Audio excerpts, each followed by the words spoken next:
ಯಾದಗಿರಿಯ ಬಿಲ್ಹಾರ್ ಗ್ರಾಮದಲ್ಲಿ ವಸತಿ ಯೋಜನೆ ಹಣವನ್ನು ದುರುಪಯೋಗ ಮಾಡಲಾಗಿದೆ ಎಂದು ಆರೋಪಿಸಲಾಗಿದೆ. ಪಿಡಿಒ ಮತ್ತು ಕಂಪ್ಯೂಟರ್ ಆಪರೇಟರ್ ವಿರುದ್ಧ ಆರೋಪಗಳು ಕೇಳಿಬಂದಿವೆ. ಮುಖ್ಯವಾಗಿ ಜಿಪಿಎಸ್ ಮಾಸ್ಕರ್ ಮಾಡಿ ಮನೆಗಳನ್ನು ವಸತಿ ಯೋಜನೆಯಡಿ ಲಭ್ಯವಾಗದಿದ್ದರೂ ಹಣವನ್ನು ದುರುಪಯೋಗ ಮಾಡಲಾಗಿದೆ ಎಂದು ಆರೋಪಿಸಲಾಗಿದೆ. ಗ್ರಾಮ ಪಂಚಾಯಿತಿಗೆ ಗ್ರಂಥಾಲಯ ಉನ್ನತೀಕರಣಕ್ಕೆ ಕಂಪ್ಯೂಟರ್ ಗಣಕಯಂತ್ರ ಖರೀದಿಗಾಗಿ ರೂಪಾಯಿ 80,000 ಹಣದ ರಸೀದಿ ಇದ್ದು ಯಾವುದೇ ಕಂಪ್ಯೂಟರ್ ತರದೆ ಹಣ ದುರ್ಬಳಕೆ ಮಾಡಿಕೊಂಡಿದ್ದಾರೆ.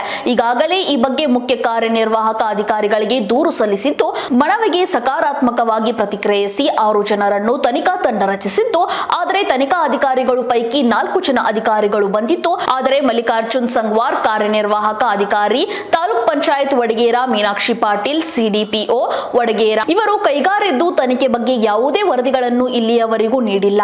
ಆದಷ್ಟು ಬೇಗ ಈ ಬಗ್ಗೆ ತನಿಖಾಧಿಕಾರಿಗಳು ಕ್ರಮ ಕೈಗೊಂಡು ತಪ್ಪಿತಸ್ಥರ ವಿರುದ್ಧ ಕಾನೂನು ಕ್ರಮ ಜರುಗಿಸಬೇಕೆಂದು ಕಾರ್ಮಿಕ ರಕ್ಷಣಾ ವೇದಿಕೆಯ ಟ್ರೇಡ್ ಯೂನಿಯನ್ ಜಿಲ್ಲಾಧ್ಯಕ್ಷರಾದ ಸಂಗಮೇಶ್ ಕುಮಾರ್ ಮತ್ತು ಗ್ರಾಮಸ್ಥರಾದ ಮಲ್ಲಪ್ಪ ಅವರು ಆಗ್ರಹಿಸಿದ್ದಾರೆ.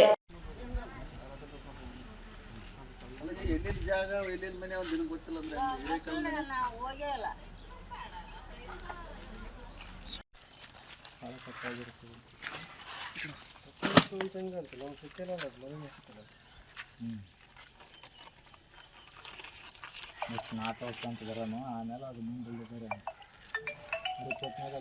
ನೋಡಿ ಬರ್ರಿ ಶಾಂತಮ್ಮ ಬಸವರಾಜ ನೋಡಿ ಕೇಸಿ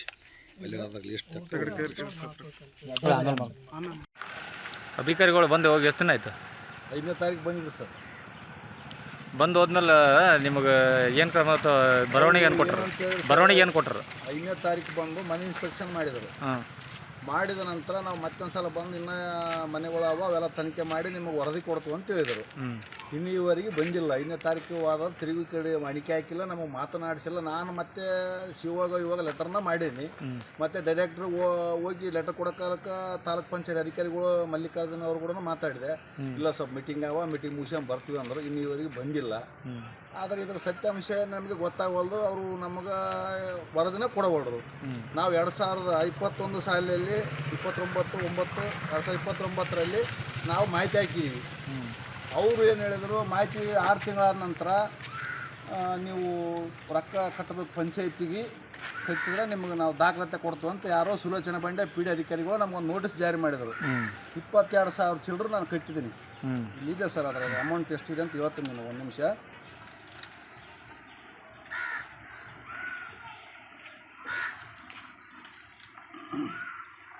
ಒಂಬತ್ತನೇ ತಾರೀಕು 11ನೇ ತಿಂಗಳ 2021ರಲ್ಲಿ 22,720 ರೂಪಾಯಿ ಪಂಚಾಯತಿಗೆ ನಾನು ಅವ್ರ ಅಕೌಂಟಿಗೆ ಹಾಕಿದ್ದೀನಿ. ಆದ ನಂತರ ಅವ್ರು ಏನು ಮಾಡಿದರು, ಕೊಡ್ತೀವಿ ಅಂತ ಹೇಳಿದರು. ಅವ್ರು ಏನು ಮಾಡಿದ್ರು, ನಾವೇನು ಮಾಡಿದ್ವಿ, ಮನೆಯು ಸಬ್ಸೆಟ್ ಆದವು ಯಾವ್ಯಾವ ಮನೆಗೆ ಎಷ್ಟೆಷ್ಟು ಬಿಲ್ ಯಾವ್ಯಾವ ಅಂತ ಕಾಗ್ಯಾವ ಅವು ನಮಗೆ ದಾಖಲಾತಿ ಕೊಡ್ರು ಬ್ಯಾಂಕಿನವು.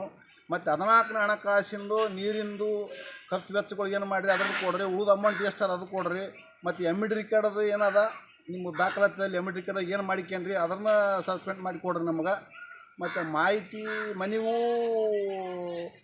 PM ಯೋಜನೆವು ಮತ್ತು ಬಸವ ಯೋಜನೆವು BR ಅಂಬೇಡ್ಕರ್ ಯೋಜನೆ ಮನೆಗಳು ಎಷ್ಟೆಷ್ಟು ಅಮೌಂಟ್ ಅದ ಅದ್ರದ್ದು ನಮ್ಗೆ ಇದ್ರದ್ದು ಕೊಡೋ ರಿಸೀಟ್ ಅಂತ ಕೇಳಿದ್ವಿ. ಅವ್ರು ಇನ್ನೀವರೆಗೆ ಕೊಟ್ಟಿಲ್ಲ. ನಾವು ಅದನ್ನು ತನಿಖೆ ಮಾಡೋಕ್ಕೆ ಲೋಕಾಯುಕ್ತ ಕಂಪ್ಲೇಂಟ್ ಮಾಡಿದ್ವಿ. ಆದರೆ ಅವರು ಲೋಕಾಯುಕ್ತರು ಜಡ್ಜ್ ಕೊಟ್ಟರು ಲೆಟರ್, ನೀವು ವರದಿ ಕೊಡ ನಮಗೆ ಅಂತೇಳಿ. ಆದರೆ 9-10 ತಿಂಗಳಿಂದ ಅಲೆಗಳು ಇನ್ನೀವರೆಗೆ ಬಂದಿರಲಿಲ್ಲ. ಮೊನ್ನೆ ನಾನು ಹೋಗಿ ಕೇಳಿದಕ್ಕಾಗಿ ಬಂದಾರ. 5ನೇ ತಾರೀಕು ಬಂದು 26 ಮನೆ ಇನ್ಸ್ಪೆಕ್ಷನ್ ಮಾಡಿಕೊಂಡು ಹೋಗ್ಯಾರ. ಮಾಡ್ಕೊಂಡು ಮತ್ತೆ ಬರ್ತೀವಿ ಅಂತ ಹೇಳ್ಯಾರ, ಬಂದಿಲ್ಲ ಅವರು.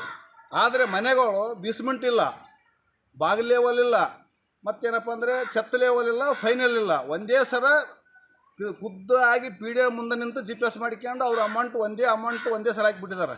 1,40,000, 1,20,000, 1,50,000. ಆದರೆ ಇವು ಕಮಿಷನ್ ಏಜೆಂಟ್ ಮ್ಯಾಗ ನಡೆದವು. ಇವು ಲಂಚದ ಮ್ಯಾಗ ಮನೆಗಳ ಬಿಲ್ಲು ಆಗ್ಯಾವ. ಮನೆ ಕಟ್ಟಿದ್ರಿಗೆ ಬಿಲ್ ಆಗಿಲ್ಲ. ಮನೆ ಕಟ್ಟೋದು ಯಾವ ಲೆಕ್ಕಕ್ಕಾದ್ರು ಇಷ್ಟು ಒಂದೊಂದು ಸಲ ಅಮೌಂಟು ಕಾನೂನು ಚೌಕಟ್ಟಿನಾಗ ಇದು ಅದೇನು ಅಂತ ನನ್ನ ವಾದ. ಇದೇನಪ್ಪ ಅಂದ್ರೆ ಮುಂದಿನ ಏನಪ್ಪ ಅಂದ್ರೆ ಇದನ್ನ ಸತ್ಯಾಂಶ ಬಯಲಿಗೆ ಹಾಕಬೇಕು. ಅವರಿಗೆ ಅಧ್ಯಕ್ಷ PDO ಇದ್ದಂಥವ್ರಿಗೆ ಸೂಕ್ತ ಕ್ರಮ ತನಿಖೆ ಆಗಬೇಕು, ಅವ್ರಿಗೆ ಅರೆಸ್ಟ್ ಮಾಡಬೇಕು.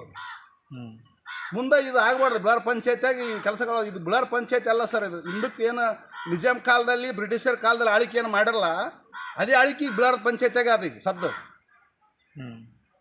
ಅದು ಬಿಟ್ಟರೆ ಮತ್ತೇನಿಲ್ಲ. ಇಲ್ಲಿ ದೌರ್ಜನ್ಯ ಯಾರು ಏನೋ ಕೇಳಕ್ಕೆ ಹೋದ್ರೆ ಅವ್ರಿಗೆ ಕಾಲು ಚಪ್ಸೋದು ಕೈ ಚಪ್ಸೋದು ಈ ಲೀಡರ್ಶಿಪ್ಗಳು ಇವ್ರು ಬಸವರಾಜ ಸಿದ್ದಮ್ಮ ಗುರುಬಸಪ್ಪ ಒಂದೇ ಇದಕ್ಕೆ GPS ಆಗೋದು ಫುಲ್ ಆಗಿ ಇದೊಂದೇ ಮನೆಗೆ ಆಗ್ಯದ. ಇದೊಂದೇ ಮನೆ. 4 ಸ್ಟೇಟಸ್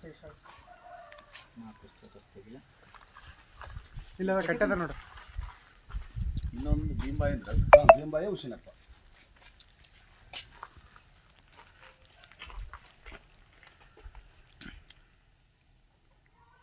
ಇನ್ನೊಂದು ಸರ ಸಾಬಮ್ಮ ಮಲ್ಲಪ್ಪ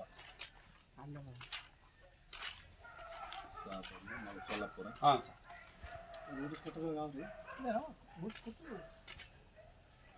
ಇನ್ನೊಂದು ಶಾಂತಮ್ಮ ಬಸವರಾಜ ಹಾಕಿದೆ. ಶಾಂತಮ್ಮ ಬಸವರಾಜ 3 ಎಕ್ಸ್ಟ್ರಾ ಆಗ್ಯಾವ. ಏನೇನಿರ್ತಾವ ಹೋಗಂತ ಕೆಲಸ ಮಾಡ್ಲಕ್ಕಿಲ್ಲ. ಇವ್ರು ಬೋಕಸ್ ಮಾಡಿ ಬುಲ್ ತಿಂತಾರಲ್ಲ. ಇದು ಯಾವ ಚಾಲ ಒಂದು ಗ್ರಂಥಾಲಯಕ್ಕೆ 2020ರಲ್ಲಿ ಅದಕ್ಕೆ ಡೇಟ್ ಇಲ್ಲ, ಏನಿಲ್ಲ, GST ಇಲ್ಲ. 80,000 ರೂಪಾಯಿ ಕಂಪ್ಯೂಟರ್ ಕೊಟ್ಟಿವಿ ನಾವು ಗ್ರಂಥಾಲಯಕ್ಕೆ ಅಂತೇಳಿ ಕೇಸಿ ಒಂದು ಅದು ಓಚರ್ ಕೊಟ್ಟಿದ್ದಾರೆ. ಕೈ ಬರೋ ಓಚರ್ಗಳು ಕೊಟ್ಟರೆ ನಮ್ಗೆ ಯಾವ ಸಂಬಂಧವು? ಒಂದೊಂದು ದಿವ್ಸಕ್ಕೆ ಒಂದು ದಿವಸಕ್ಕೆ ಲೆಟ್ರ್ಗಳು ತಾವು ಕೆಲಸ ಮಾಡಿದ ಲೆಟ್ರು 4-5 ಲೆಟ್ರ್ ಡೇಟ್ ಇಲ್ಲ ಕೊಡ್ತಾರೆ ಯಾರನ್ನ? ಇಲ್ಲ ಅಂಗಡಿಗಳಾಗ ನಾವು ಅಂಗಡಿಯವ್ರಿಗೇ ಕೇಳಿದೀವಿ, ಫೋನ್ ಹಚ್ಚಿ ಕೇಸಿ ಅಂಗಡಿಯವ್ರಿಗೇ ಕೇಳಿದೀವಿ. ಇಲ್ಲ ರೀ ನಮ್ಗೆ ಅದಕ್ಕೇನು ಸಂಬಂಧ ಇಲ್ಲ, ನಮ್ಮಲ್ಲಿ ಓಚರು ಇದ್ದಾರೆ ಮಾಡ್ಕೊಂಡ್ರ ಅಂತ ಹೇಳಿದ್ರು ಅವರು. ಅದು ಸುಳ್ಳೋದ ಕರೆಯೋದ ಗೊತ್ತಿಲ್ಲ. ಆದರೆ ಇವರು ಇಷ್ಟು ಅಧಿಕಾರಿಗಳು ಇಷ್ಟು ತನಿಖೆ ಮಾಡಿ